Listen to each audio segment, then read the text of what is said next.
Assalamu alaikum dear students, I am Nasir Abbas and I'll be having discussion with you people regarding the MCQs related to English. MCQs number 10 is, he is so polite that you cannot expect indecency from him. ये हमारे पास correlative conjunction है. Correlative conjunction को हम paired conjunctions भी कहते हैं और इसको हम paired या correlative conjunction इस वजह से कहते हैं क्योंकि ये हमेशा हमारे साथ एक ग्रुप में आते हैं. ग्रुप का मतलब ये है कि जब आपके पास so आएगा आप हमेशा उसके बाद क्या करेंगे, that ही को यूज़ करेंगे. अगर आप बाकी कोई वर्ड को कंजंक्शन को पुट करते हैं तो आपका जो सेंटेंस होगा वो गलत होगा. पेयर्ड कंजंक्शंस में बार बार आप लोग को टेस्ट में इसी वजह से दे रहा हूँ क्योंकि पेयर्ड कंजंक्शन से आप लोग के पास ईटा में एक MCQ ज़रूर आता है. तो आइदर के साथ और आता है, नाइदर के साथ नॉर आता है, नॉट ओनली के साथ बट आल्सो आता है, बोथ के साथ एंड आता है, स्केल्स के साथ जो है वो स्केल्सली हार्डली के साथ व्हेन आता है, व्हेन नो सूनर के साथ जो है वो देन आता है.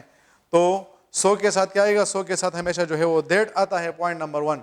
और पॉइंट नंबर 2 ये भी नोट करें कि दैट सो से पहले जो हिस्सा आता है वो पॉजिटिव होता है और दैट के बाद जो हिस्सा आएगा वो नेगेटिव होगा. तो इस वजह से हमने लिखा है कि you can not expect indecency from him. याद रखें अगर यहाँ पर जो है वो ये सेंटेंस इस तरह होता है कि you can expect indecency from him तो फिर ये सेंटेंस आपके पास ग्रामेटिकली इनकरेक्ट होता. तो पहला पॉइंट ये कि सो के बाद दैट आता है, दूसरा पॉइंट ये है कि सो दैट के बाद सेंटेंस जो होगा वो हमेशा नेगेटिव रहेगा. MCQs number 20, send them some invitation cards lest they dash not come. List, lest, till and until. इसके बाद आप हमेशा सिर्फ और सिर्फ मॉडल वर्ब शुड ही को लगा सकते हैं. आपके पास ये 4 कंजंक्शंस है, लिस्ट, लीस्ट, टिल और अनटिल. इसके बाद आपके पास जो कंजंक्शन आएगा, सॉरी इसके बाद आपके पास जो मॉडल वर्ब आएगा दैट इज शुड. आप इसके बाद अगर दूसरा कोई भी मॉडल वर्ब को यूज़ करते हैं तो आपका जो सेंटेंस होगा वो गलत कंसिडर होगा.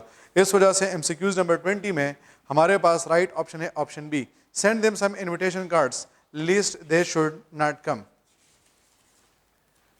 MCQs number 30, I have always found him very obedient dash hard working. देखिए आपके पास ये एंड है और दूसरा आपके पास है बट. एंड को हम यूज़ करते हैं पॉजिटिव पॉजिटिव के लिए या नेगेटिव नेगेटिव के लिए, जबकि बट को हम यूज़ करते हैं पॉजिटिव नेगेटिव के लिए या नेगेटिव पॉजिटिव के लिए. पॉजिटिव पॉजिटिव का मतलब ये है कि जब आप एक बंदे के बारे में कोई इंफॉर्मेशन दे रहे हैं वो या तो वो दोनों पॉजिटिव क्वालिटीज़ है या वो दोनों नेगेटिव क्वालिटीज़ हैं. अगर दोनों पॉजिटिव क्वालिटीज़ है या दोनों नेगेटिव क्वालिटीज़ है तो उसके लिए एंड आएगा. लेकिन अगर एक क्वालिटी पॉजिटिव है और एक नेगेटिव है या पहली क्वालिटी नेगेटिव है और दूसरी पॉजिटिव है तो फिर आप उसके लिए क्या करेंगे, आप उसके लिए जो है वो बट को यूज़ करेंगे. अब यहाँ पर वो हमें बता रहे हैं कि I have always found him very obedient dash hard working. अब ओबीडियंट होना भी पॉजिटिव पॉइंट है और हार्ड वर्किंग होना भी क्या है, ये भी हमारे पास पॉजिटिव पॉइंट है. तो दोनों हमारे पास पॉजिटिव पॉइंट्स बन गए हैं. इस वजह से इसमें हमारे पास राइट ऑप्शन होगा option A, I have always found him very obedient and hard working. MCQs number 40, the academy remains open dash 8 dash 6. आपके पास एक है फ्रॉम और दूसरा आपके पास है टू.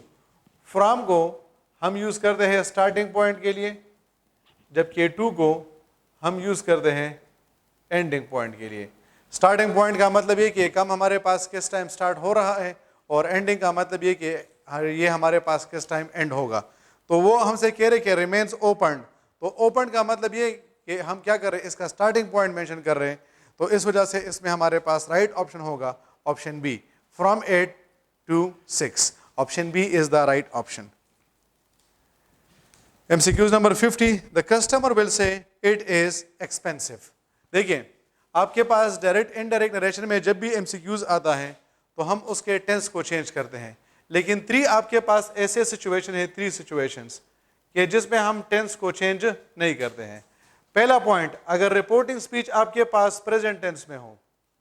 रिपोर्टिंग स्पीच हमारे पास कौन सा हिस्सा होता है, वो हिस्सा जो कि इन्वर्टेड कामा से बाहर होता है वो हमारे पास जो है वो रिपोर्टिंग स्पीच होता है.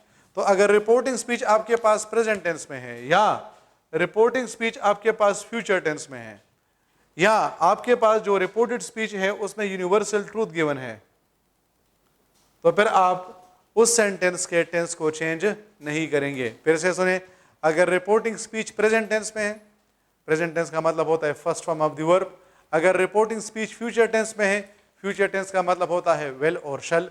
और अगर रिपोर्टेड स्पीच में ऑन इन्वर्टेड कामास के अंदर आपके पास यूनिवर्सल ट्रूथ गिवन है, तो आप उस सेंटेंस के टेंस को भी चेंज नहीं करेंगे। तो इस वजह से एमसीक्यूज नंबर 50 में हमारे पास होगा the customer will say that it is expensive. Option C is the right option. The customer will say that it is expensive. तो आप देख सकते हैं कि यहाँ पर हमने टेंस को चेंज नहीं किया हुआ है। MCQs number 60, she is dash than her sister.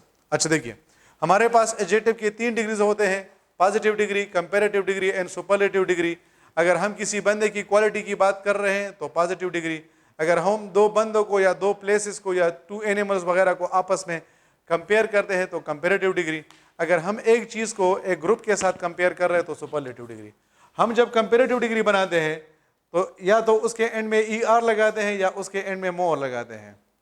हमारे पास अगर एक एडजेक्टिव मोनोसिलेबिक है तो उसके एंड में ER आता है, और अगर एक सेंटेंस हमारे पास मोनोसिलेबिक नहीं है, वर्ड हमारे पास मोनोसिलेबिक नहीं है, तो फिर हम उसके साथ मोर लगाते हैं। अब इस तरह same is the case of superlative कि अगर छोटा वर्ड है तो EST, अगर बड़ा वर्ड है तो मोस्ट।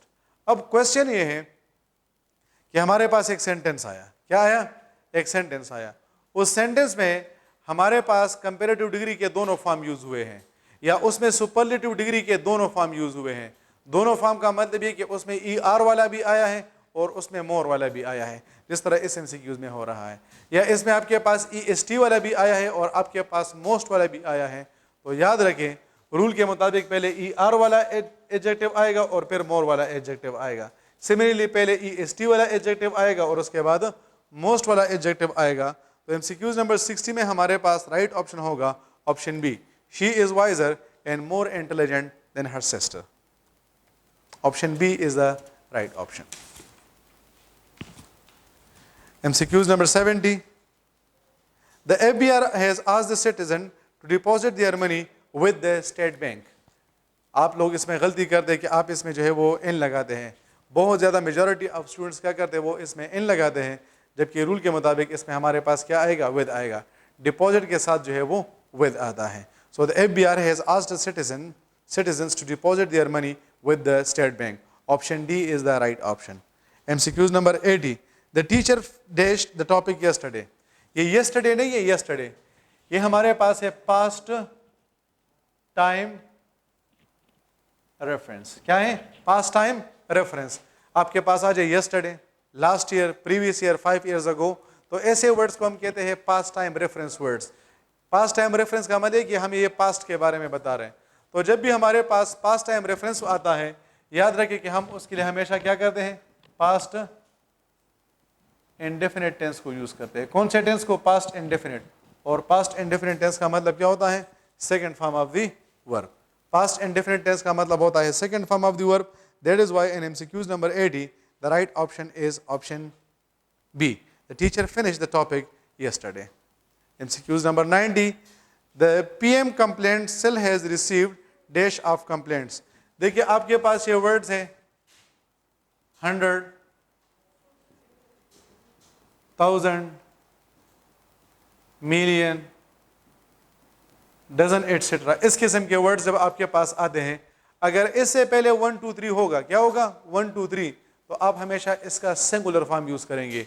और अगर इससे पहले 1 2 3 नहीं होगा तो फिर आपके पास इसका प्लूरल फॉर्म आएगा। फिर से सुने कि अगर इन वर्ड से पहले आपके पास 1 2 3 आ जाए तो हमेशा सिंगुलर, अगर इससे पहले 1 2 3 नहीं होगा तो हमेशा प्लूरल।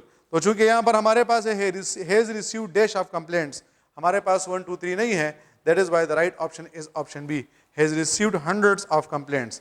अगर ये इस तरह होता कि फॉर एग्जांपल हैज रिसीव्ड 5, तो फिर हम कहते हैं 500 कंप्लेंट्स, लेकिन चूंकि यहाँ पर हमारे पास नंबर गिवन नहीं है, that is why the right option is option B. MCQs number 100. Not only the fighter but also his friends dash not listening to anyone.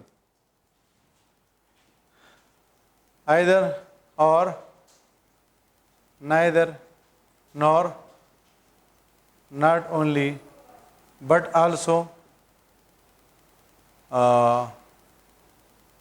or nor.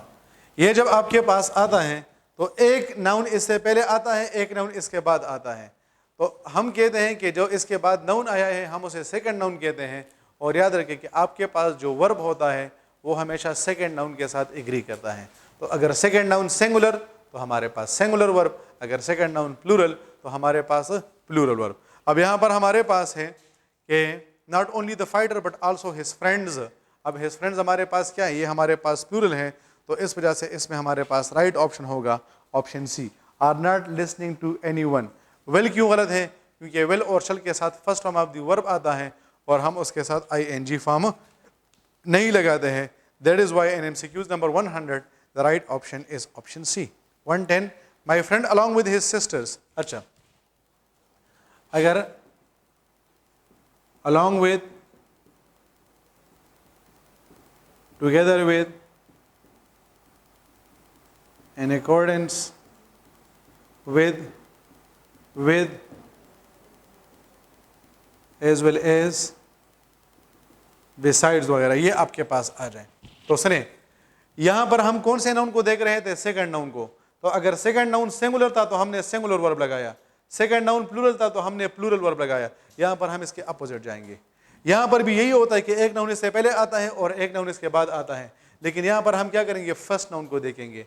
अगर फर्स्ट नाउन सिंगुलर है तो singular verb, अगर first noun plural है तो plural verb. अब देखिए हमारे पास है 110 माई फ्रेंड। माई फ्रेंड हमारे पास सिंगुलर है या प्लूरल है, जी सिंगुलर है, तो इस वजह से सिंगुलर फॉर्म ऑफ वर्ब आएगा। My friend along with his sister has been coming to Peshawar. अब इसमें हैज भी सिंगुलर है और हैज बीन भी सिंगुलर है, तो इसमें कौन सा वाला ठीक होगा। तो याद रखें हैज के साथ third form of the verb आता है, जबकि हैज बीन के साथ क्या आता है, इसके साथ ING फॉर्म ऑफ वर्ब आता है। That is why the right option is option C, has been coming to Peshawar. And 110 option C is the right option. The 120 the players were playing in the ground dash the coach was drafting rules for them while when where as। इसमें हमारे पास right option होगा while। क्या हो, कौन सा होगा, while। while को हम यूज करते हैं two continuous actions, two continuous actions. अगर दो काम एक ही टाइम पर कंटिन्यूअस है और उसमें से एक भी कंप्लीट नहीं हुआ है तो हम उसके लिए क्या करते हैं, हम उसके लिए while लगाते हैं। अब जरा MCQs देखिए, the players were playing in the ground, वो ग्राउंड में खेल रहे हैं, क्या उनका खेलना खत्म हुआ है, नहीं। The coach was drafting rules for them, और कोच क्या कर रहे थे, उनके लिए रूल्स लिख रहे थे। तो ना तो प्लेयर्स का खेलना बंद हुआ है, ना कोच की जो ड्राफ्टिंग है वो बंद हुई है। मतलब ये है कि ये दोनों काम हमारे पास एक ही टाइम पर हो रहे हैं। इस वजह से इस 120 में हमारे पास राइट ऑप्शन होगा option A. 130 it is time to start revision. अब ये हमारे पास इट इज टाइम या इट वाज टाइम सेंटेंसेस है। इसका हमारे पास रूल इस तरह से है कि हम इट इज टाइम या इट वाज टाइम को अपनी ही जगह पर छोड़ेंगे। मतलब ये है कि अगर इट इज टाइम आया है तो इट इज टाइम ही आएगा, अगर इट वाज टाइम आया है तो इट वाज टाइम ही रहेगा। फिर हम उसके बाद लगा लेंगे फॉर, फिर हम उसके बाद लगा लेंगे ऑब्जेक्ट, फिर हम उसके बाद लगा लेंगे टू बी, और फिर हम उसके बाद लगा लेंगे third form of the verb. तो it is time plus for plus object plus to be और उसके बाद third form of the verb. That is why in MCQs number 130 it is time for revision to be started. Option B is the right option. Option B is the right option. MCQs number next is 140. A majority of topics under discussion these days dash. देखिए, a majority of a number of, इसके बाद plural verb आता है। इसी तरह the number of in the majority of, इसके बाद singular verb आता है। A majority of, a number of के बाद प्लूरल वर्ब, जबकि द नंबर ऑफ और द मेजॉरिटी ऑफ के बाद क्या आएगा, इसके बाद सिंगुलर फॉर्म ऑफ वर्ब आएगा। तो a majority of topics under discussion these days are useless. Option C is the right option. Option C is the right option. 140. The number of days has been decreasing. Option C is the right option. क्योंकि already मैंने आपको बताया है कि the number of और the majority of के बाद क्या आएगा, उसके बाद आपके पास सिंगुलर फॉर्म ऑफ वर्ब आएगा। तो एमसीक्यूज नंबर 150 में हमारे पास राइट ऑप्शन होगा ऑप्शन सी। ऑप्शन ए क्यों गलत है? क्योंकि ऑलरेडी मैंने आपको बता दिया है कि हैज़ और हैव के बाद आपके हैज़ के बाद क्या आता है? हैज़ के बाद और हैव के बाद third form of the verb आता है, जबकि हैज़ बीन और हैव बीन के बाद आईएनजी फॉर्म आता है। 160 he intends to visit dash UAE in the coming week. अच्छा सुने, कंट्री के नेम के साथ हम आर्टिकल को यूज नहीं करते हैं। आर्टिकल का मतलब क्या होता है? ए, एन एंड द, इन तीनों को हम कहते हैं आर्टिकल्स। अब जब हमारे पास कंट्री का नेम आता है तो हम उसके साथ आर्टिकल नहीं लगाते। मैं कहता हूँ कि आई लिव इन पाकिस्तान, अगर मैं कहता हूँ कि I live in the Pakistan तो हमारा सेंटेंस क्या हो जाएगा? गलत बन जाएगा। लेकिन आपके पास 3 एक्सेप्शन है, 3।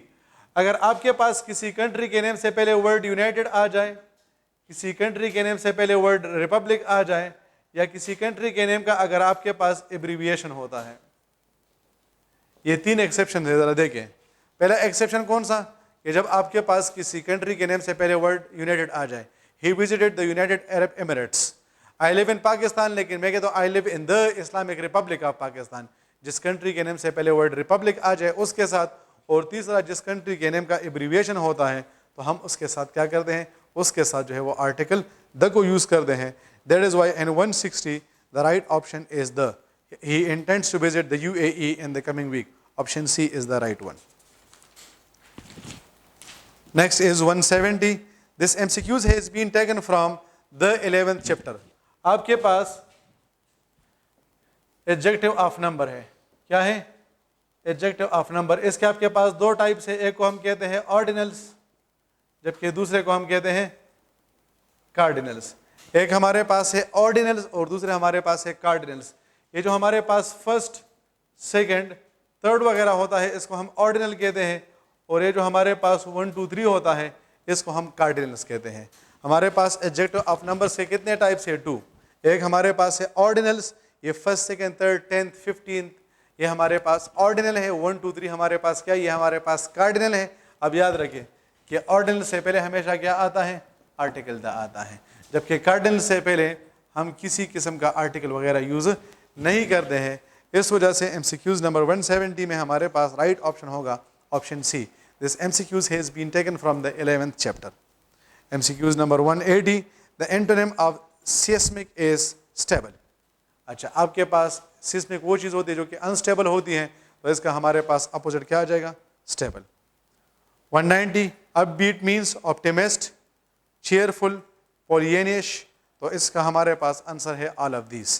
Upbeat, optimist, इन सारों का मतलब होता है एक बंदा जो कि बड़ा पॉजिटिव बंदा होता है, उम्मीद होता है, तो हम उसे उस बंदे को अपबीट कहते हैं। और लास्ट हमारे पास एमसीक्यूज नंबर 200 है। तो veracious means truthful, right, accurate. हमारे पास इसमें भी जो राइट ऑप्शन है that is option D, all of this. Thank you very much dear students, God bless you all. अल्लाह हाफिज़।